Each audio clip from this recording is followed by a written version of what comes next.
Hailing frequencies open, and welcome to Forgotten TV Supplemental 12.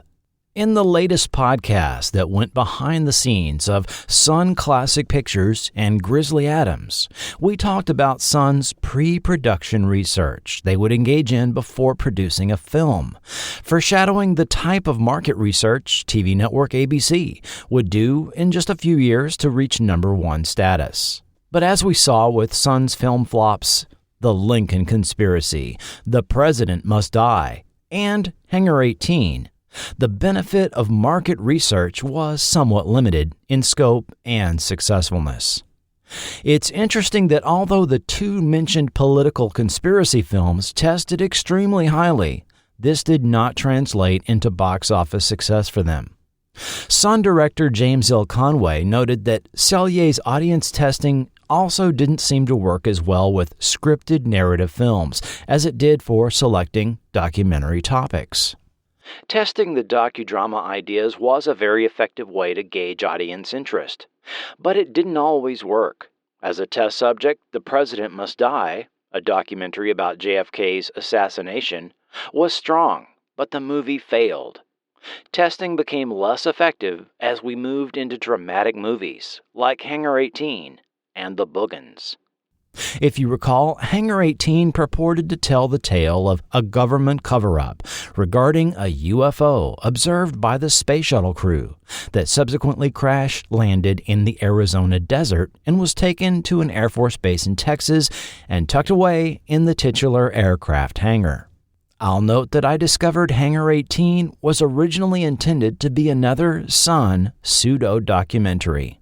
Sunn researchers were looking into a UFO conspiracy that an Air Force Base hangar was housing extraterrestrial spacecraft, a la the now much more well-known Area 51. This originated with the claims of one Robert Spencer Carr, first reported in the Tampa Tribune in January 1974. Carr, born in 1909, had been a fiction writer of the 1920s. Having his speculative stories published in the pulp magazine Weird Tales. He found some success in Hollywood as at least 3 of his stories were turned into feature films: Hot Stuff and Why Leave Home in 1929 and The Rampant Age in 1930, based on the novel he wrote at age 18. All were about the dating lives of well-off socialites and their hangers-on, and served as welcome distractions for Depression-era audiences. A story of modern jazz-mad youth of today, of young love and dancing daughters from the novel that created a worldwide sensation, written by an 18-year-old schoolboy. 1930 print ad in the Rochester Journal. Carr's decision to join the Communist Party in the 1930s stalled his career, and he even left the U.S. to live in the Soviet Union for a time. That is, until he witnessed firsthand Stalin's Great Purge of the late 1930s, after which he became disillusioned with communism. Returning to the U.S. and renouncing his communist ties, Carr enlisted in the Army in 1944 and wrote speeches for officers to deliver to the troops. Following the war, he wrote and produced educational films for the State Department. He clearly had an interest in writing science fiction stories and novellas, and was published in several magazines and paperback books. Many of his stories were variations on the possibility that extraterrestrials were visiting the Earth. His 1949 story, Easter Eggs, also known as The Invaders, featured 2 alien ovoid spaceships landing on both the White House lawn and at the Kremlin, and was published in the Saturday Evening Post. Showing that this line of interest carried over into real life, Carr was also a member of NICAP, the National Investigations Committee on Aerial Phenomena, a citizen UFO research group. Through the Freedom of Information Act, we also have records of Carr writing President Truman, suggesting protocols to implement to force a first contact between humans and the pilots of flying saucers.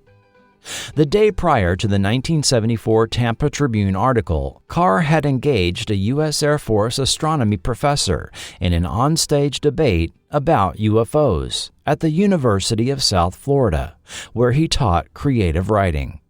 One of the best-kept secrets of the United States government is that in Hangar 18 at the Wright-Patterson Air Force Base near Dayton, Ohio, there are 2 flying saucers of unknown origin, a University of South Florida instructor said yesterday. The alien craft Carr referred to supposedly originated from a claimed 1948 Aztec, New Mexico UFO crash, an incident often referred to as the other Roswell. The Aztec crash story originated in a 1949 column in Variety by author Frank Scully. It was exposed as a hoax in the 1950s, but later was resurrected by several ufologists in the 1970s, sometimes attempting to merge it with the 1947 Roswell crash story. It may be of further interest that the 1947 Roswell story did not emerge as UFO lore until the late 1970s, after the Aztec story did. Roswell, as a UFO narrative, was rocketed to fame by a 1980 book co-written by none other than Charles Berlitz, who had popularized both the Bermuda Triangle and the Philadelphia experiment into the paranormal zeitgeist. Carr claimed that both a crashed and an intact alien craft were housed at the previously unknown Hangar 18 of Ohio's Wright-Patterson Air Force Base, evidently the first such mention of this location in UFO lore. Later that year, he expanded his claims to include 12 dead beings, also in deep freeze at Wright-Patterson, and that autopsies were conducted on some of them. The 65-year-old Carr thus also became the originator of the entire alien autopsy line of ufology, a concept exploited over the decades, perhaps most infamously in 1995's Alien Autopsy, Fact or Fiction, broadcast on the Fox TV network. Of course, by then, the alien autopsy was claimed to have been on bodies recovered from the far more popularly known 1947 Roswell crash, and not the now obscure 1948 Aztec crash. In his later years, Carr had quieted down about Aztec and Hangar 18, but would claim in a 1984 interview that spacecraft would land on the water in front of his Clearwater, Florida home, and the occupants of said ships would come inside to chat with him. Following his 1994 death, his son would say Carr had a lifetime habit of telling the UFO tales in order to gain attention and be more interesting. But even Sunn's researchers in the late 1970s found insufficient evidence for a real conspiracy of UFOs being housed in an Air Force base, and they nixed a Hangar 18 documentary. Instead, they took the concept and turned it into a screenplay, releasing it in June 1980 as Hangar 18.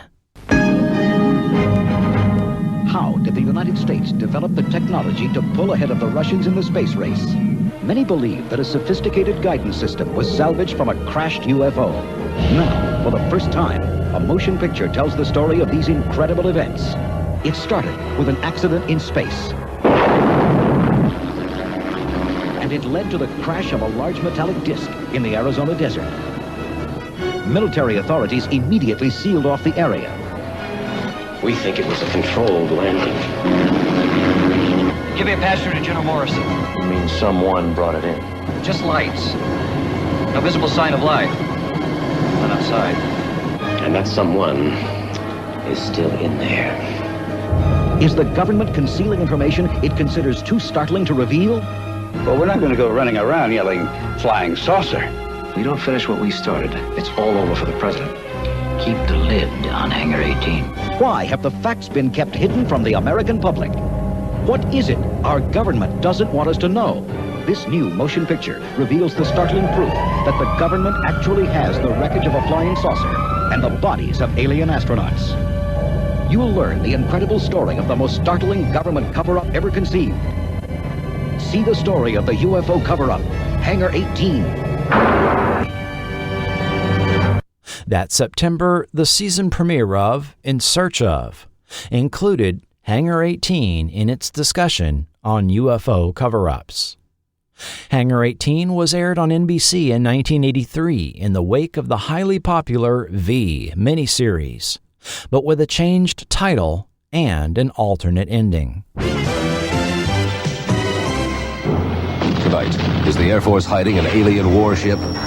We've got to keep this thing bottled up. A close encounter becomes a deadly secret. That could have been us, you know. If what they know gets out, it could destroy the world. Darren McGavin, Beings from another world have been here before. Robert Vaughn, 2 men are dead. We don't handle things that way. This is the White House. and Gary Collins. We've been set up from the start. The invasion force is coming. Next. Leonard Maltin would say the new ending undermined the plot of the film. But having never seen this version to my recollection, I can't tell you what was different about the NBC version. In 1989, the film was riffed on Mystery Science Theater 3000 during the first very low-budget KTMA season. Due to some kind of copyright weirdness, the film seems to be in the public domain, which resulted in its release on VHS from several bargain basement video suppliers. Today it is readily available on DVD and a Blu-ray from Olive Films, but can also be easily found free online, including some incredible high-definition versions on YouTube. Ironically, Hangar 18 lore is now relatively obscure compared to that focused around Nevada's Area 51, a real classified Air Force facility that flies and houses experimental aircraft, which shot to UFO lore popularity in 1989 due to the claims of Bob Lazar, promoted by programs like Coast to Coast AM. Director James L. Conway, who had done episodes of Grizzly Adams and several films from Sunn, went on to work in mainstream TV with Matt Houston, Hotel, and MacGyver. Paramount brought him on in 1987 to be a director on Star Trek, and he ended up helming 18 episodes across 4 Star Trek series over the course of 18 years. Conway revisited Hangar 18, sort of, in the Season 4 episode of Star Trek Deep Space Nine, Little Green Men. In that episode, Ferengis, Quark, Nog, and Rom travel to 1947 Earth, where their shuttle was housed in Hangar 18 in Roswell, New Mexico. Conway recalled the episode in a 2012 interview for the official Star Trek website. I loved Little Green Men for a couple of reasons. One, in my low-budget independent film days, I did a movie called Hangar 18, which is basically a version of Little Green Men. It's the other side of it. Aliens had crash-landed and the government was hiding their spacecraft for that reason. It ended up that the government had to blow up the hangar and the people inside it. And Little Green Men was just a very funny telling of the Hangar 18 story. It was so clever and so much fun. I knew that they didn't do much humor on DS9. When we sat down to do the tone meeting, Ira Bear said, "Are you sure you can get the humor here?" I said, "Ira, don't worry about it. It's going to be just fine." And it was. He was very happy. In 1947, in a place called Roswell, Can't keep this from the public forever. one event shook the world. Beings from another planet have landed on Earth. My name is Quark. I've got a business proposition for you. Now Quark's playing for profit in Earth's past. I want to go home. We're not going anywhere. Inside of a year, we'll be running this place. On an all-new episode of Star Trek Deep Space Nine. Of particular interest is that during their 1970s heyday, Sunn Classic Pictures and Charles Sellier would only produce a G-rated film, something that at one point he was quite proud of, as he told Joel Kotkin from the Washington Post in 1977. When I got into the business, everyone said you couldn't make money with a G-rated film. But I gave them Grizzly Adams. Non-violent, non-sexual, just a guy walking around with a bear with a smile on his face. And last season on NBC, we beat out The Bionic Woman in the ratings. As brought out in the main podcast, Selye thus took note of a void in Hollywood entertainment, and that many families were largely staying home from the movies in the wake of an increase in profane, sexual, violent, and occult content in mainstream Hollywood films. Selye: the people are becoming more aware of what's good for them. They're becoming more uneasy with what's been coming. There's a demand for less violence and sex coming from a lot of people out there. Universal's Tom Mount responded, we're not ignoring the family market. We have movies like Heroes, which is a simple love story. It's not Benji Come Home, but anyone in the family can come and enjoy it. Interestingly, the 1977 Henry Winkler film he mentions received harsher ratings, indicating it was in fact not suitable for children in most countries due to its depiction of war and post-traumatic stress disorder. But while some Hollywood studios thought they were serving the family film audience with films like The Bad News Bears, conservative families in Middle America often stayed away from such PG-rated fare due to a surprisingly large dose of profanity, as well as children smoking, gambling, and drinking alcohol. In a PG-rated film?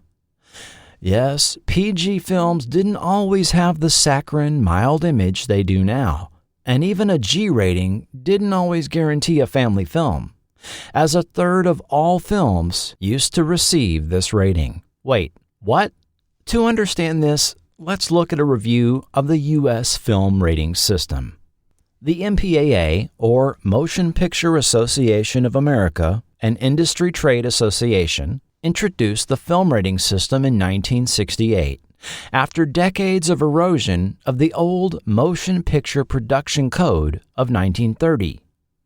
Commonly called the Hays Code, named after the Presbyterian elder, Postmaster General, and former chairman of the RNC, who was made president of the forerunner of the MPAA, the code was enacted in response to a growing hodgepodge of local censorship laws that had been popping up across the country that threatened the very existence of the film industry. Chicago had enacted the first of these back in 1907, where the chief of police screened all films to determine if they were suitable to be projected to local audiences. This was followed by Detroit, as well as the states of Pennsylvania, Ohio, Kansas, Maryland, New York, and Virginia. Additionally, at least 100 cities empowered local censorship boards. How could a studio comply with potentially hundreds of state and local decency laws their films would have to adhere to in order to be distributed nationwide? To assuage the moral hand-wringing of the public and groups like the Catholic Legion of Decency, as well as to save itself from being regulated to a literal death, the industry chose to enact a form of self-censorship. Thus, in 1922, the Motion Picture Producers and Distributors of America, MPPDA, was formed, and Will H. Hays was named the association's president. Hays' first attempt to deal with the censorship crisis was called the Formula, later referred to as the Don'ts and Be Carefuls, a list of rules which initially were often ignored, but eventually codified into the Motion Picture Production Code, enforcement of which began in earnest by 1934. Under the code, studios were supposed to align their films with its religiously influenced moral guidelines, which had specific rules as to what was allowed to be depicted in a film, which were given a literal seal of approval. The code thus enforced the self-censorship mainstream Hollywood studios participated in for over 30 years, and that most films adhered to. The Hays Code forbade depictions of nudity, strong profanity, and sexual situations, but also extended to a myriad of other rules involving the more vague vulgarity and shocking scenes. These included rules against depicting white slavery, interracial relationships, indecent dancing, lustful kissing, sexual and venereal disease education, and illegal drug use. Also, murder, crime, and adultery were not to be glorified, and no religious faith was to be ridiculed. Even after strict code enforcement began, audiences could still find pretty salacious entertainment at some theaters. During this era, how did what are now called exploitation films, such as The Cocaine Fiends, Child Bride, Sex Madness, and other such films get distributed? These were released outside the Hollywood studio system, without code approval, and were often distributed via road shows or floorwalling, directly booking a theater or assembly hall to exhibit the film.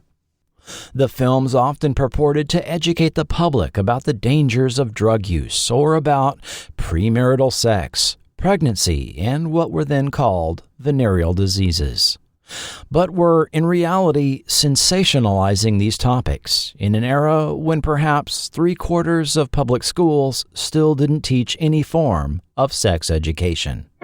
Perhaps the most well-known of these included the now hilarious Reefer Madness, a 1930s film made by a church group which offered to educate the public of the evils of the devil's weed. In fact, the competing film, just called Marijuana, had the subtitle Weed with Roots in Hell. Although the use of cannabis had a very long history in the United States as an over-the-counter medicinal product, marijuana, a word that didn't even exist in American culture until after 1910, would now be associated with Mexican immigrants, people of color, and other undesirable elements in a national campaign of outrageously racist propaganda. If you doubt that, look up the congressional testimony of Harry Anslinger, first director of the Federal Bureau of Narcotics.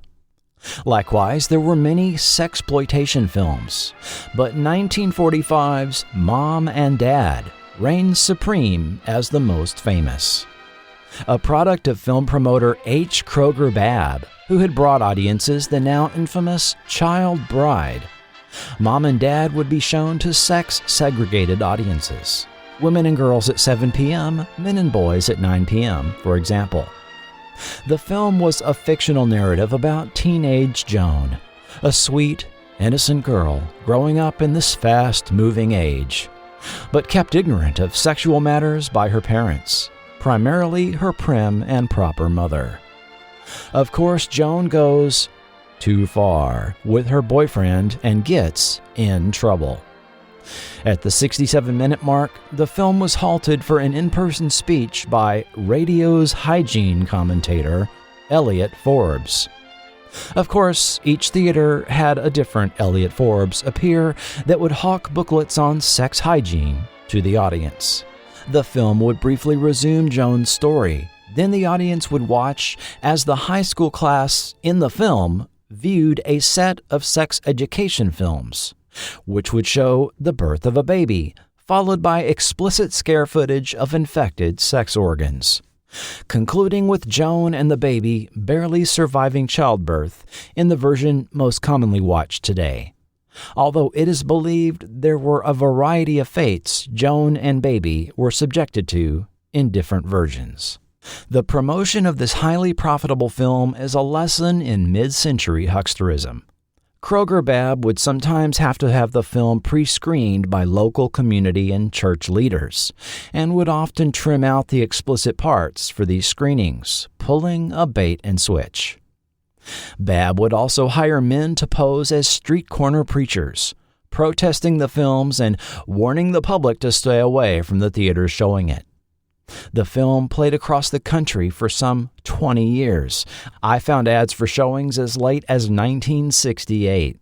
and it is thought to have grossed as much as $100 million over the years.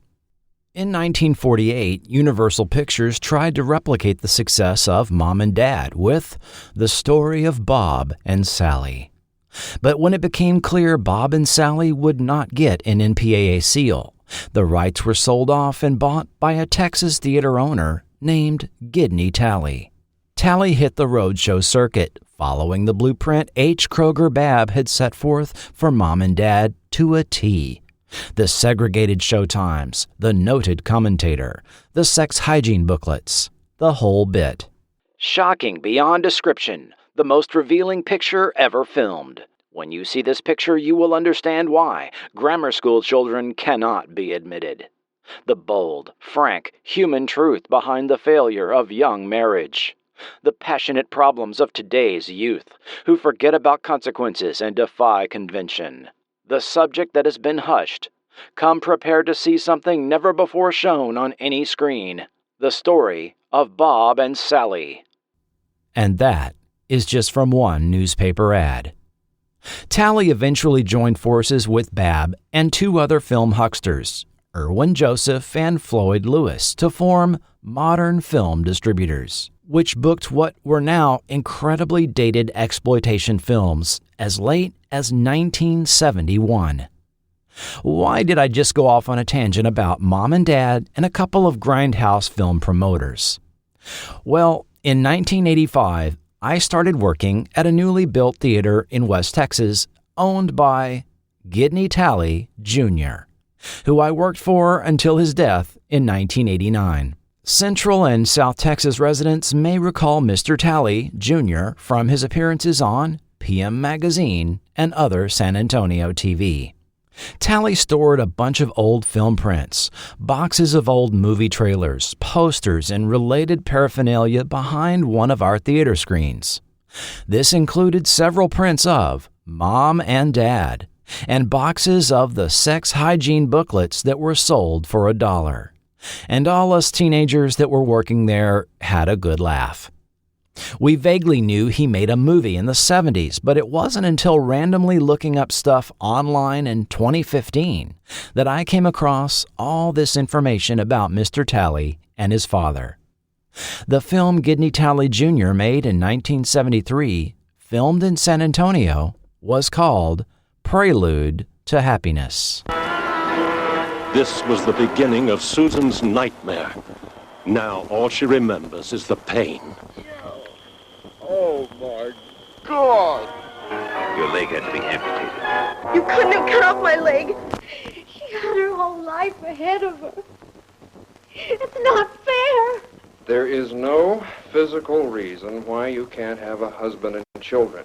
I know what my life will be like. No man's going to want me when I'm only half a woman. I said we wouldn't have to postpone the wedding because there isn't going to be any wedding. We had to remove your leg. I can't marry you, Susan. You're never going to be anything but a hopeless cripple. Susan would have to forget to be what it had been, a future she desperately needed to share. It would on what kind of a woman she was.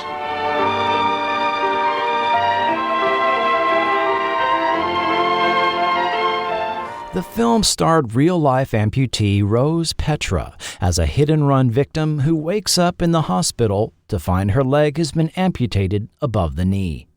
Her fiancé dumps her, and the doctor that performed the amputation falls in love with her. As you heard, the trailer plays like an exploitation film, but the film itself plays as sincere and is not the worst film I've ever seen. There's a great write-up of Gidney Talley and his son on the Temple of Schlock blog linked in the show notes. But back to the movie rating system. By the 1960s, changes in society began to be reflected in films released from the mainstream Hollywood studios, as things that were once seen as offensive in the 1930s were no longer seen as problematic. Films like Some Like It Hot, Psycho, and the James Bond films depicted things officially still banned by the code, yet were clearly there on screen for audiences to see. Enforcement of the code became impossible once so many filmmakers were ignoring it.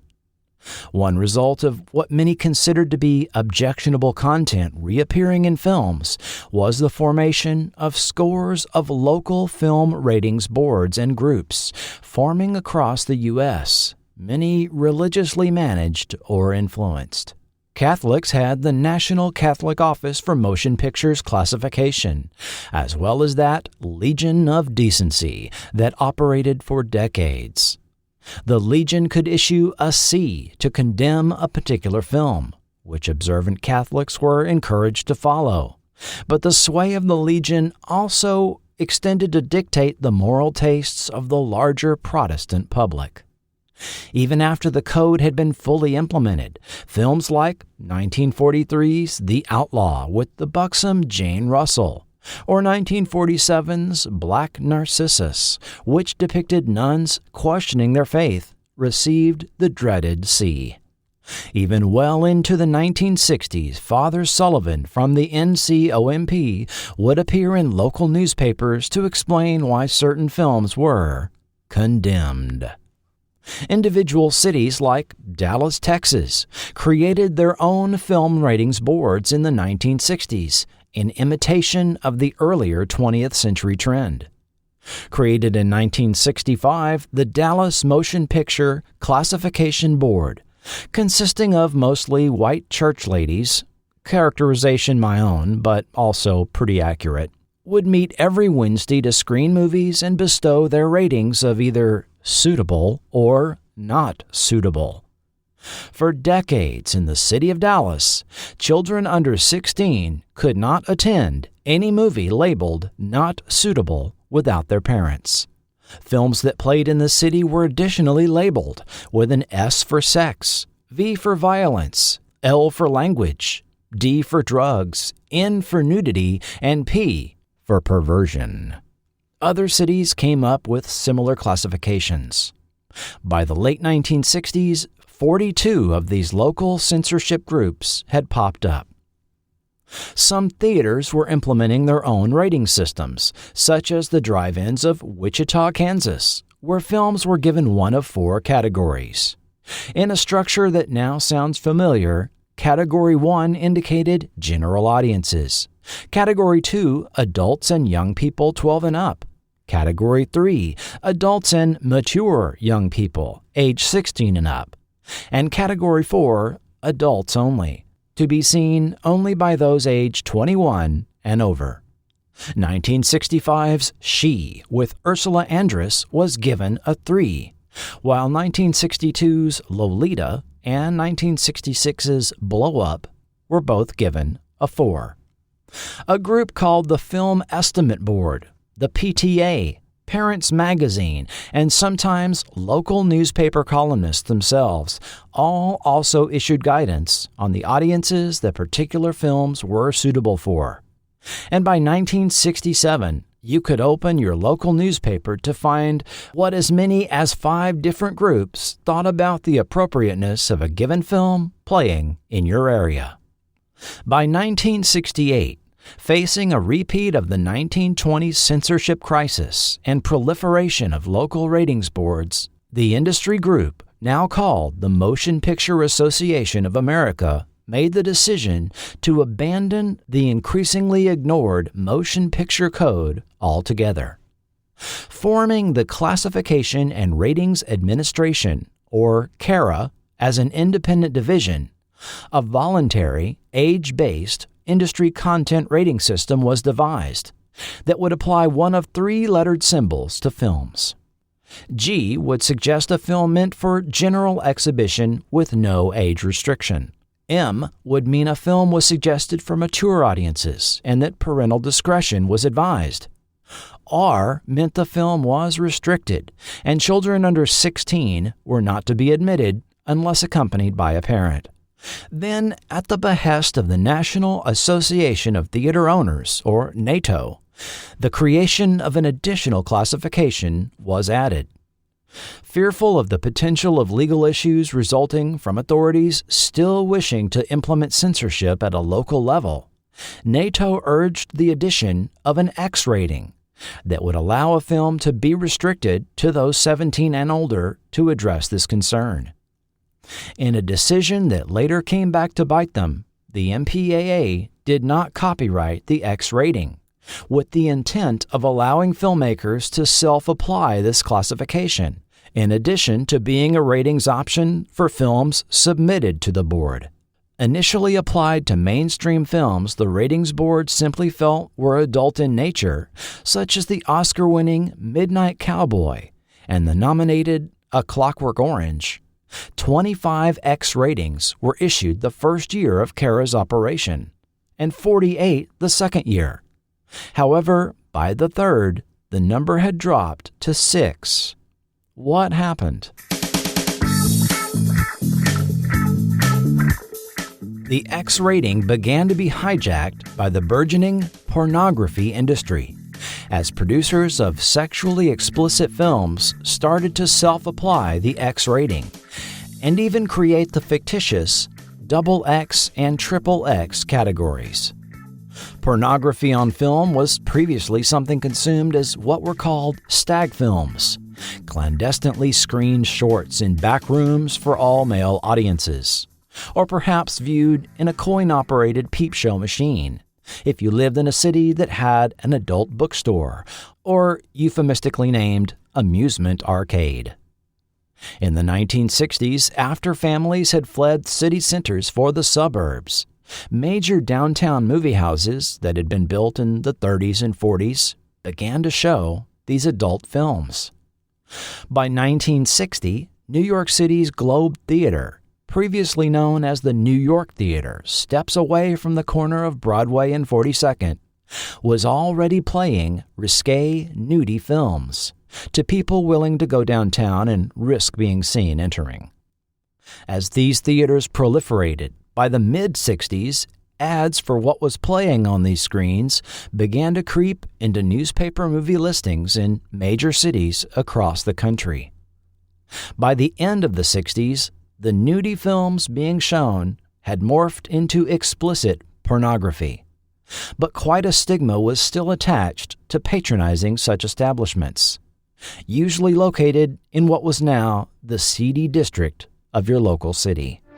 But in 1972, when even middle American housewives were enticed to head out to theaters to see a certain film whose title was later enshrined in our nation's history as part of the Watergate scandal, pornography started becoming more mainstream, and some would argue America's entire movie-going audience lost a little innocence.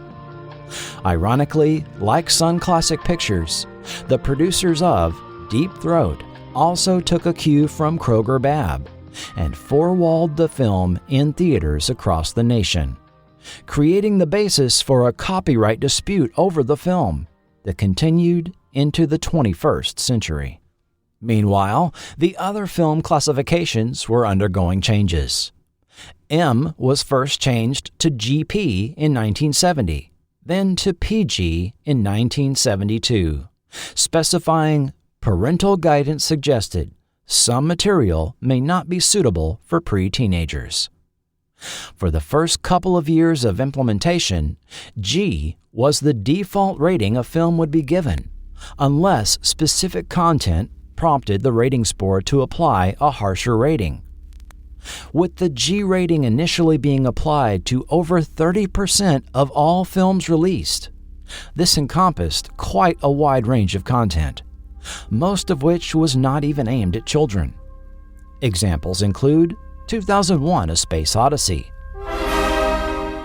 the first 4 Planet of the Apes films, Take your stinking paws off me, you damn dirty ape!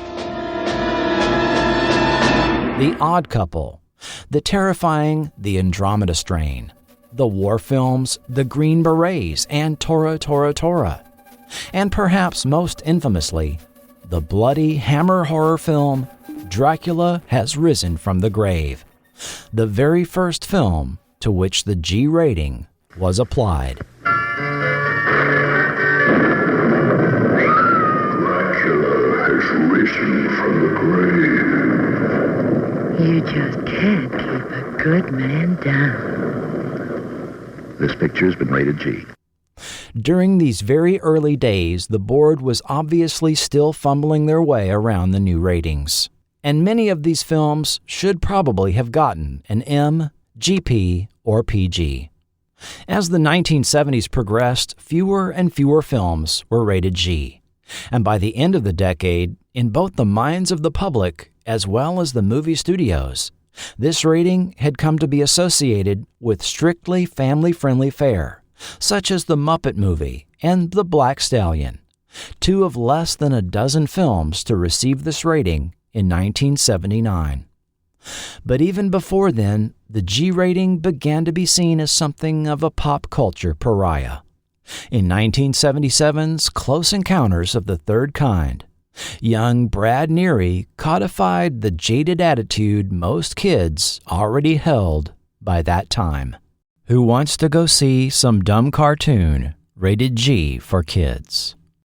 That same year, when Star Wars surprisingly came back from the ratings board with a G rating, Fox sent it right back to them to obtain a PG. According to publicity manager Charles Lippincott, members of the ratings team assigned to the film had supposedly dozed off during objectionable scenes, allowing the film to slip through with a G. Since ratings board members are anonymous, no word on whether these same individuals sat in on Dracula Has Risen from the Grave 9 years earlier, but you have to wonder.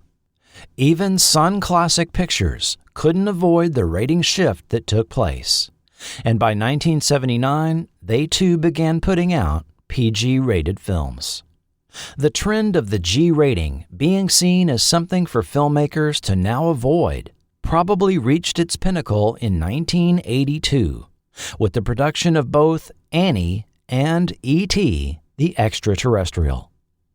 Both films had mild profanity inserted specifically to avoid the G rating. Annie had originally received an appropriate G, but producer Ray Stark had a Carol Burnett line rewritten to include 2 instances of goddamn. Likewise, Steven Spielberg also thought E.T. would be more attractive to the all-important teenage movie-going audience if it were not rated G, saying of films with that rating, "It seems to say to people that it's too young for adolescents." For all practical purposes, the G rating was effectively dead at this point, with exceedingly few films aimed at only the youngest movie audiences receiving this rating. From the late 70s to the mid-80s, it was now the PG rating that encompassed the widest range of unpredictable content that could surprise parents. Everything from mild entries like Annie or E.T. to the relatively violent Jaws or the horrific Poltergeist that was twice given an R, but in likely the most infamous and irresponsible ratings fix of all time. 20 out of 24 ratings board members were convinced in a ratings appeal by a persuasive Spielberg, as he had done twice before with Jaws and Raiders of the Lost Ark, to change their votes from R and give the film a PG with no cuts to content. But it was revealed in a 2001 New Yorker article that prior to that vote, there had been a secret meeting between ratings board head Richard Hefner, 2 MGM executives, and Spielberg himself. A meeting engineered by MPAA President Jack Valenti over the financial repercussions should MGM's major summer release be slapped with an R. So, contrary to the later popular narrative that the PG-13 rating was born out of concerns over 1984 Spielberg films Indiana Jones and the Temple of Doom and Gremlins, it was in the 1982 meeting over Poltergeist where the PG-13 rating was born, as Hefner promised Spielberg to develop a yet-to-be-named rating between PG and R for him. Thus, the entire rating system shifted again in 1985 with the introduction of PG-13. But that is another story. I should also point out that although technically submitting a film to get an MPAA rating has always been voluntary, It became a de facto requirement in order to have a successful wide-release film. Yes, producers can make a film and release it as unrated. However, in practice, they find most television stations will not allow advertising for unrated films. And in a cultural shift, many newspapers across the country stopped allowing ads for adult films playing at the porn theaters. And by the 1990s, they were rejecting ads for mainstream unrated films. In addition, many theaters refused to run unrated films. And such films found they ran into issues with major chains like Walmart, refusing to carry the title for sale on home video formats. Incredibly, some local boards continued to operate well after the MPAA rating system became an entrenched part of movie-going culture in the U.S. Dallas's Motion Picture Classification Board is empowered by city ordinance to rate films shown in Dallas as suitable or unsuitable for viewers under 16.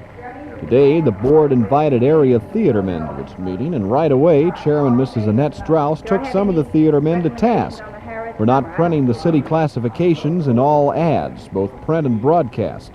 The board also says it's trying to come up with a more understandable classifications for films, possibly using a system of symbols rather than letters, as is done now.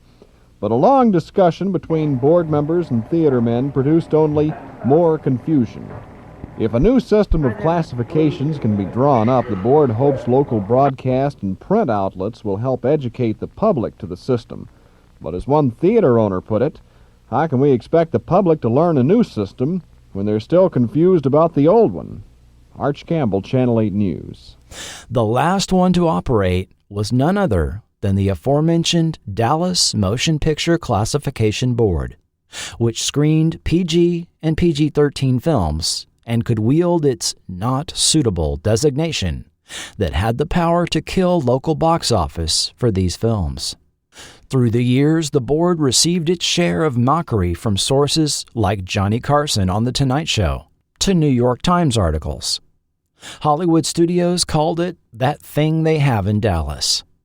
Films such as 1973's Paper Moon, 1974's The Front Page with Walter Matthau, 1976's The Outlaw Josie Wales, 1982's Poltergeist, and 1993's Last Action Hero were all deemed not suitable for various reasons.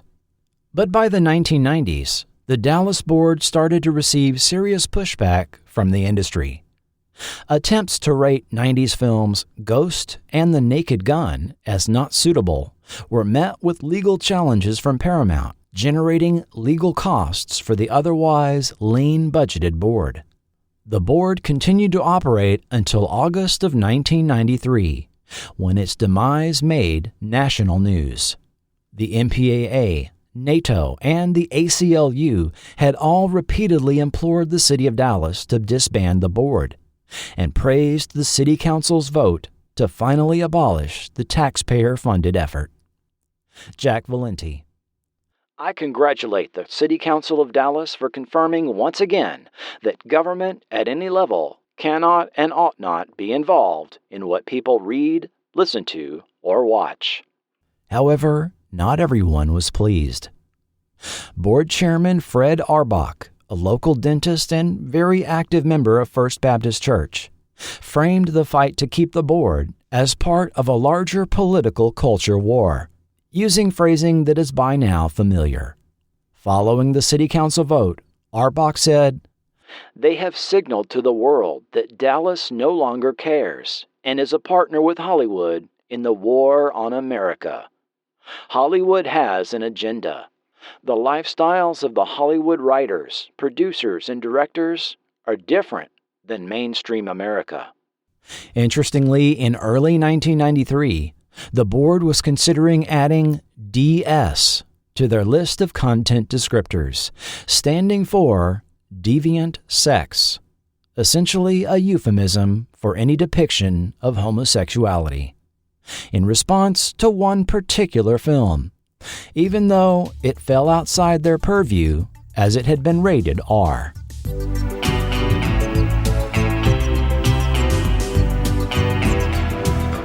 Arbach continued. You need to know it's there, because if you see this over and over, you become desensitized to accepting it as the norm of behavior. The crying game is a perfect example. That is the biggest conspiracy of the media and the motion picture industry I've ever seen in my life. And that's why the MPAA can't be trusted. Why not just say there's homosexual activity? Just say it. And I bet 10 to 1, it would not have the box office attraction it had the first 3 weeks. Because people don't necessarily want to see it. A much more comprehensive examination of the MPAA's CARA board is found in the 2006 documentary, This Film Is Not Yet Rated. This documentary, viewable at watchdocumentaries.com, link in the show notes, revealed that although the MPAA has long claimed the anonymous ratings board members are parents of children aged 5 to 17, at least at the time the documentary was being researched, found that most ratings board members they were able to identify had no children or had none under the age of 18. It also exposes some of the workings of the black box that is the CARA Ratings Board, including the little-known appeals process, which incredibly still involves members of the clergy, one Catholic and one Episcopalian, as well as film industry leaders such as executives or buyers from 8 theater chains and the American film market, the heads of Fox Searchlight and Sony Pictures, and a representative from NATO, the National Association of Theater Owners. That's all for this installment of Forgotten TV Supplemental. So join me on the next episode of Forgotten TV, where in a special presentation, we will take a look at the pioneer of educational television, Dr. Albert Burke, whose long-running syndicated series, Probe, examined political, social, and environmental issues of the day. Until next time, Forgotten TV out.